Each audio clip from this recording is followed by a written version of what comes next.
Huruf demi huruf dan setiap kata yang saya tuangkan di sini mengalir membawa ingatan pada orang-orang tersayang di luar sana, khususnya anak-anak di rumah dan di sekolah, suami yang telah ratusan hari berpisah sejak ditahanan di Makobrimob, hingga orang tua dan seluruh sahabat yang juga ikut merasakan derita yang kami alami. Namun lebih dari itu, coretan pena di lembar kertas putih ini berulang kali saya rasakan seperti irisan luka yang disobek paksa kembali dan seperti pisau yang disayatkan lagi pada perih luka yang belum pernah sembuh hingga saat ini. Berkali-kali, yaitu ketika saya harus menjelaskan apa yang terjadi pada sore hari di rumah kami di Magelang, 7 Juli 2022 lalu.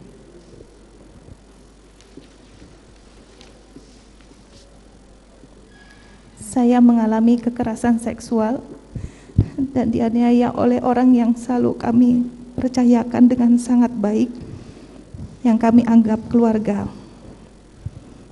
Kejadian sangat pahit yang justru terjadi di hari pernikahan kami yang ke-22.